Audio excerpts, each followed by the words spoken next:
Shalom, salam sejahtera untuk kita semua. Perkenalkan, nama lengkap saya Yasinta Asmiayati. Saya merupakan mahasiswa setia Yapan dari Prodi Manajemen semester 1 kelas pagi. Pada kesempatan ini, saya akan menjelaskan materi ragam bahasa Indonesia. Apa itu ragam bahasa?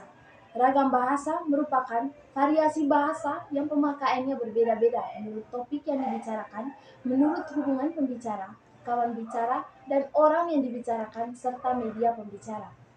Jenis-jenis ragam bahasa berdasarkan media pembicara. Yang pertama, ragam lisan. Yang kedua, ragam tertulis. Ragam lisan menghendaki adanya orang kedua.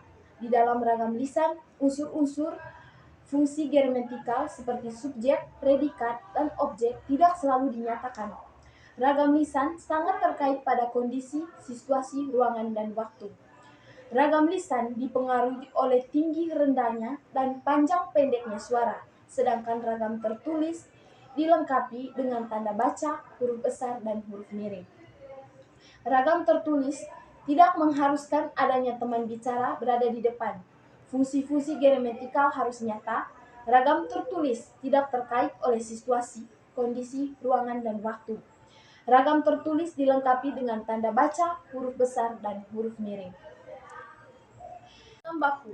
Ragam baku adalah ragam yang dilambangkan dan diakui oleh sebagian besar warga masyarakat, pemakaiannya sebagai bahasa resmi dan sebagai kerangka rujukan norma dan bahasa dalam penggunaannya. Ragam tidak baku atau non-baku adalah ragam yang menyimpang dari norma baku. Syarat-syarat ragam baku. Yang pertama, kemantapan dinamis. Yang kedua, cendakia. Yang ketiga, seragam. Kemantapan dinamis berarti bahasa baku sesuai dengan pola dan sistem yang baku. Yang kedua, dinamis berarti tidak kaku dan dapat menerima perubahan yang berpola dan bersistem. Yang ketiga, cendakia. Ragam baku cendakia adalah ragam baku yang pemakaiannya di tempat resmi. Penggunaan adalah orang-orang terpelajar. Biasanya diperoleh dari jalur formal. Ragam cendakia lahir dari kesadaran bahasa sehingga kalimat yang dihasilkan jelas dan cendakia. Yang ketiga, seragam.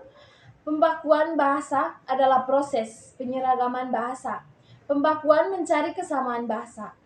Keseragaman didasarkan kesepakatan. Bahasa baku tidak lepas dari kesepakatan untuk keseragaman. Ragam bahasa menurut hubungan pembicara.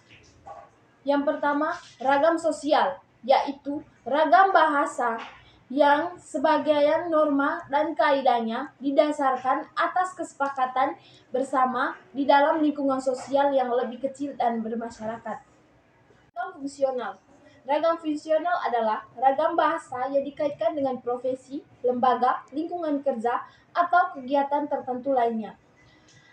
Yang pertama, ragam keilmuan atau teknologi. Yang kedua, ragam kedokteran. Yang ketiga, ragam keagamaan. Bahasa Indonesia ilmiah. Bahasa Indonesia ilmiah adalah ragam bahasa Indonesia yang berfungsi sebagai alat untuk menyampaikan informasi ilmiah. Ciri-ciri ragam bahasa ilmiah. Yang pertama, cendakia. Yang kedua, lugas dan jelas. Yang ketiga, ringkas dan padat. Yang keempat, formal dan objektif. Yang kelima, konsisten. Yang keenam, bertolak dari gagasan. Cendakia. Cendakia merupakan kemampuan menggunakan hasil berpikir secara logis, tepat, penyusunan kalimat teliti.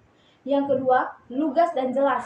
Setiap gagasan yang disampaikan secara langsung sehingga makna yang ditimbulkan oleh pengungkapan itu adalah makna lugas. Yang ketiga, ringkas dan padat. Ringkas, tidak ada yang mubazir. Hemat, penggunaan bahasa padat.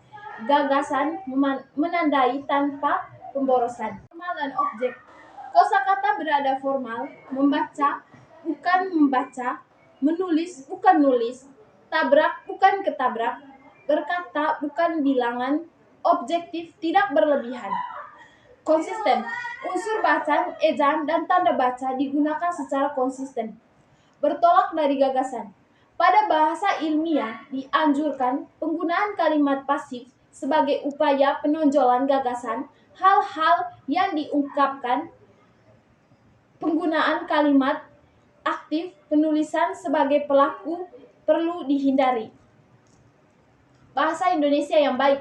Bahasa Indonesia yang baik adalah bahasa Indonesia yang digunakan sesuai dengan norma kemasyarakatan yang berlaku, misalnya dari situasi santai dan akrab seperti di warung kopi, pasar, tempat tempat arisan hendaknya menggunakan bahasa yang santai dan akrab.